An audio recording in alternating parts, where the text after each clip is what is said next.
Disclaimer: this story contains mature themes intended for adult viewers.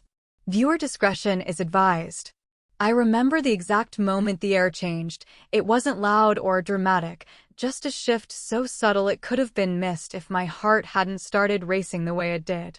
We were all in the same house, the same ordinary evening wrapped in the scent of fresh coffee and quiet conversation, but something unspoken had already begun to unfold. He stood closer than necessary, close enough that I could feel the warmth of his presence brushing against my skin like a question waiting to be answered. When our eyes met, it wasn't accidental, it lingered, bold, searching, as if we were both daring the other to look away first. My breath caught when his hand brushed mine. It wasn't even a full touch, just fingertips grazing, but it sent a ripple through me that I couldn't ignore. I told myself it was nothing, just a moment, but moments like that don't echo unless they mean something. The room suddenly felt smaller, quieter, as if the world had pulled back to give space to whatever was building between us. I could hear the faint clink of ceramic from the kitchen, my husband, still there, still part of this reality, but somehow distant, like a memory instead of a presence. And that distance made everything sharper. The tension. The awareness. The undeniable pull. He leaned in, not rushed, not forceful, just enough to close the space between us until I could feel the rhythm of his breathing. My pulse matched it without permission. I should have stepped back. I should have said something. But instead, I stayed. My voice, when it finally came, was softer than I expected, almost unfamiliar to my own ears. "Do you feel that?" I whispered, not even sure if I meant him or myself. There was a pause, a charged silence that stretched just long enough to make everything feel irreversible. His gaze dropped for a second, then returned, deeper now, more certain. And in that instant, I realized this wasn't just curiosity. This was something we had both been circling without admitting. Behind us, the faint sound of footsteps shifted. And that's when I knew we weren't alone anymore. The truth is, nothing that night began in that moment. It had been building quietly for years, hidden beneath routines, polite smiles, and conversations that never quite said what we meant. My husband and I had once been effortless. We used to laugh over nothing, reach for each other without thinking, exist in a rhythm that felt unbreakable. But somewhere along the way, that rhythm slowed, then fractured. It wasn't one big fight or betrayal. It was the absence of things. The silence after long days. The way he stopped noticing the little changes, my hair, my voice. The way I lingered a second longer hoping he'd pull me closer. I told myself it was normal, that love evolves, that comfort replaces fire. But comfort, I learned, can sometimes feel a lot like being invisible. And then there was him. He wasn't new to our lives, not entirely. He had always been around the edges, conversations that lasted a little longer than necessary, glances that felt like they carried meaning even when I tried to dismiss them. At first, I ignored it. Then I questioned it. Eventually, I started to wait for it. It wasn't just attraction, it was recognition. The way he listened when I spoke, like my words mattered. The way his eyes held onto mine, not out of politeness, but intention. It made me feel seen in a way I hadn't felt in a long time. That night, before anything even happened, I remember standing in front of the mirror, adjusting nothing but staring too long. I didn't fully understand why I felt different, but I did. A quiet anticipation sat in my chest, equal parts excitement and guilt. When he arrived, everything shifted again. Not outwardly, there were still casual greetings, familiar tones, but underneath it all, there was something unspoken threading through every interaction. A pause that lingered too long. A smile that meant more than it should. At one point, our hands met again, this time not by accident. Just a brief touch, but deliberate. My breath hitched, and I pulled back slightly, glancing toward the kitchen. My husband was there, focused on something else, distant in a way that both relieved and unsettled me. "Are you okay?" he asked quietly, his voice lower now, more careful. I nodded, but the truth sat heavier than that. "I don't know," I admitted, barely above a whisper. There it was, the first crack spoken out loud. He didn't respond immediately. Instead, he studied me, as if trying to understand something deeper than the words I'd just said. And in that silence, I felt it again, that pull, stronger now, harder to ignore. Across the room, a chair shifted slightly. A subtle sound. A reminder. This wasn't just about me. This wasn't just about him. And whatever line we were standing on, we were already too close to the edge to pretend it didn't exist. The tension didn't ease, it tightened, like a thread being pulled too far, too fast. Every movement in the room began to feel deliberate, even the smallest ones. The way he shifted his weight closer to me. The way I didn't step away. I could feel it now, unmistakably. Something charged, something dangerous, something that had been quietly waiting for permission to exist. And the hardest part, no one was stopping it. I glanced toward the kitchen again. My husband stood there, still holding his coffee, but his posture had changed. He wasn't distracted anymore. He was watching. Not directly, not openly, but aware. There was a stillness in him that felt heavier than anger, more complicated than indifference. It made my chest tighten. Why does it feel like everything just paused? I said softly, my voice barely steady. He didn't answer right away. Instead, he took a step closer, closing the space I had been pretending still existed. My breath caught, not out of fear, but because I knew I should have moved, and I didn't. You feel it too, he said quietly, his voice calm but certain. It wasn't a question. And that's when the conflict hit me all at once, not just attraction, not just curiosity, but the weight of being seen in a way I had been craving, colliding with the reality of the life I hadn't fully let go of. My fingers curled slightly at my side, resisting the urge to reach out, to confirm what this tension already promised. Every instinct was divided, half of me pulling back, the other leaning in. Across the room, the sound of ceramic meeting the counter broke the silence.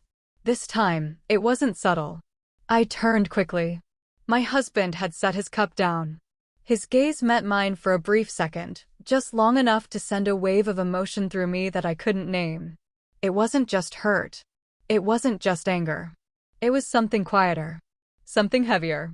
Something that felt like acceptance. And somehow, that made everything more intense. Say something, I whispered, though I didn't know who I was asking anymore. But no one did. The silence stretched again, but now it wasn't uncertain. It was permission. And as I turned back, standing between what I knew and what I couldn't ignore anymore, I realized the line we had been circling all night had finally disappeared. The house felt different now, quieter, heavier, as if every wall had absorbed what had just passed between us. No one said anything after that moment in the living room. No confrontation. No resolution. Just a silence that settled like a decision none of us were ready to speak out loud. A few minutes later, I found myself alone in the hallway. Or at least, I thought I was. I leaned lightly against the wall, trying to steady the storm inside me. My thoughts were tangled, guilt, anticipation, confusion, all pulling in different directions. I told myself I needed space, that I needed clarity. But even as I closed my eyes, I knew I wasn't really trying to escape it. I was waiting. Footsteps approached slow, deliberate. I didn't turn around right away. I didn't have to. I already knew. You walked away, he said quietly, his voice closer than I expected. I needed air, I replied, though the words felt thin compared to everything else I was feeling. He stepped closer, not touching, but near enough that the space between us felt intentional.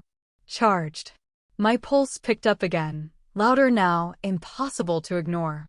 You could have stopped this, he added, softer this time. That made me turn. And so could you, I said, meeting his eyes. There was no hesitation left in my voice now, only truth. For a moment, neither of us moved. The air between us felt like it was holding its breath. Every glance, every second stretched longer than it should have, pulling us deeper into something neither of us fully understood, but both of us felt. Tell me to leave, he said. It was simple, direct, final. But my lips parted, and no words came out. Because the truth was, I didn't want him to go. Somewhere in the distance, a floorboard creaked. We both froze. Not out of fear, but awareness. This wasn't hidden. Not completely. And that made it real in a way that changed everything. My heart pounded as I glanced past him, toward the faint light spilling from the other room. The house wasn't asleep. The story wasn't paused. It was still unfolding. Slowly, I looked back at him. Closer now. Too close to pretend this was nothing. If we don't stop, I whispered, my voice barely steady. He didn't let me finish. Then don't, he said. And in that suspended moment, standing on the edge of something irreversible, with the weight of everything behind us and the unknown ahead, another shadow moved at the end of the hallway. The shadow at the end of the hallway didn't retreat this time. It stepped forward. Slowly. Calmly. Intentionally. My breath caught as my husband emerged fully into the light, his expression unreadable, but steady in a way that sent a different kind of tension through me. Not explosive. Not chaotic. Controlled. Too controlled. Neither of us moved. Not me. Not him standing in front of me.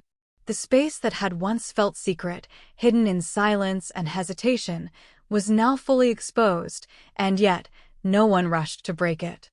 I was wondering how long it would take, my husband said, his voice even, almost quiet.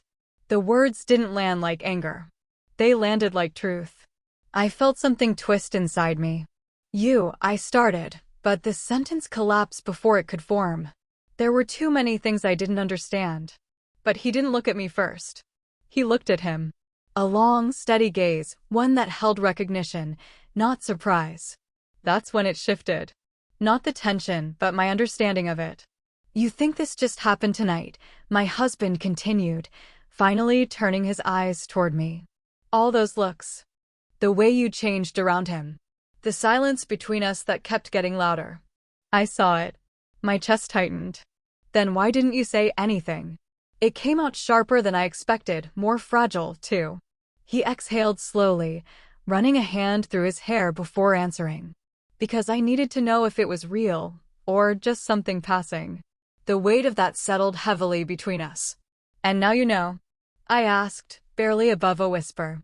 For a moment, he didn't respond. His gaze moved between us, me against the wall, him standing too close, and then something unexpected surfaced in his expression. Not just pain. Not just distance. But something far more complicated. I know, he said finally. That you've been gone for a while, even when you were standing right next to me.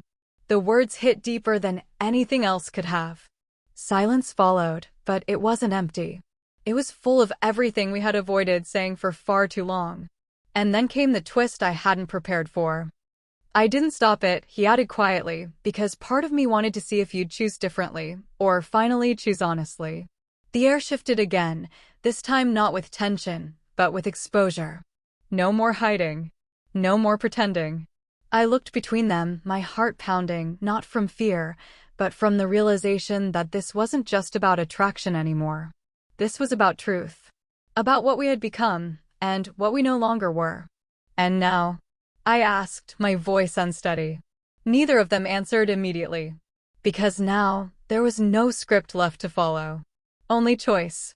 And as I stood there, caught between the life I had known and the pull I could no longer deny, I took a step forward. But not in the direction anyone expected. The hallway felt impossibly small now, heavy with words that had finally been spoken. The air was thick, charged with the truth we had all been avoiding.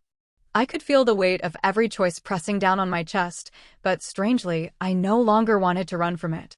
The tension had shifted from forbidden desire to confrontation, from secrecy to reckoning. My husband's gaze held a mixture of hurt, frustration, and something softer, something I hadn't expected. His eyes weren't just watching me, they were watching us, the three of us, the triangle that had formed unbidden in the quiet spaces of our lives. I needed to see if you were being honest, he said, voice steady but sharp. Not just with me, with yourself. I swallowed hard. The truth was unavoidable now. I've been pretending for too long, I admitted, my voice trembling. Pretending everything was fine when it wasn't. Pretending I didn't feel this pull, this longing. My fingers tightened at my sides, unsure whether to reach or retreat. The other man, standing closer than ever, didn't speak, he just watched, patient and unwavering. His presence was magnetic, but it wasn't chaotic anymore. It was a mirror of honesty, showing me what I had been too afraid to admit. And then my husband took a deep breath, stepping closer to me, not in anger, but with decision. "I don't know what happens next," he said, his voice quiet but firm. "But I do know that I'm done pretending either. If we're going to survive this, or survive us, we need to be truthful about everything." The room seemed to exhale with us. All the tension, all the hidden desire, all the jealousy, it was out in the open. I felt my heart racing, but this time it wasn't fear. It was clarity, relief, and something else, too, possibility. I want to be honest too," I whispered, stepping slightly forward. "I don't know what that looks like yet, but I can't go back to pretending either." For a long moment, silence stretched between the three of us. And then the man who had been silently watching nodded. "Then we start there," he said, voice calm but charged with meaning. It wasn't a solution. It wasn't perfect. But it was real. And in that honesty, in that fragile, trembling truth, something shifted. The tension didn't disappear, it transformed into connection, into a recognition that what had been hidden could now be faced together, whatever together meant. I looked at my husband, and for the first time in months, I saw him, not the routines, not the silence, not the absence, but him. And he saw me. And as the air settled, heavy but alive, I realized that we were standing on the edge of something new. Something dangerous, yes, but also something real. Something that might just survive. And as I turned slightly toward the man who had ignited the storm inside me, I knew the night wasn't over. Not yet. The tension that had filled the house all night finally softened into something warmer, gentler. The hallway that had once felt heavy with secrets and unspoken truths now held a quiet possibility. My husband, the man I had loved and sometimes felt distant from, stepped closer, his hand reaching out, not in accusation, not in demand, but in invitation. "I don't know what comes next," he said softly, "but I do know I want to face it, together." His eyes searched mine, and in that gaze I found the reassurance I had been craving all along. There were no grand gestures, no dramatic declarations, just honesty, steady and real. I let my hand brush his, and when our fingers intertwined, the tension in my chest began to ease. It wasn't perfection, our lives weren't suddenly simple, but there was a new rhythm now. A rhythm that held space for truth, for desire, and for connection. The other man, who had been part of the storm, stepped back with a gentle smile. There was understanding there, not disappointment. He had witnessed our honesty and chosen to respect it. In a quiet, unspoken way, he became part of the resolution rather than the complication, leaving the space open for the two of us to rebuild what had been fragile. I looked up at my husband, and for the first time in a long while, I felt the old spark of us, tempered now by experience, yes, but richer, more real, and more resilient. We didn't need words to fill the space between us. A slow, soft smile, a lingering glance, and a gentle touch said everything we needed to communicate. We moved together toward the living room, letting the night's intensity settle behind us. The house was quiet now, but no longer heavy. Instead, it hummed with possibility.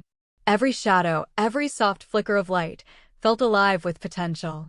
When we finally sat down together, side by side, there was no rush, no need to fill the silence. Our hands found each other again, this time with a sense of calm certainty. The laughter returned in small bursts, quiet at first, then stronger, more confident. It wasn't the carefree laughter of before, but it was ours, authentic and earned. And as I rested my head gently on his shoulder, I realized that what we had thought might be the end was actually a beginning.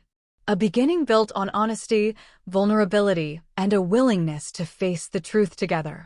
Outside, the night stretched on, calm and endless. Inside, we had found our way back to each other. It wasn't just reconciliation. It was a bond forged in the fire of emotion, strengthened by truth, and sealed with the quiet intimacy of knowing we had chosen each other fully, completely, and without pretense.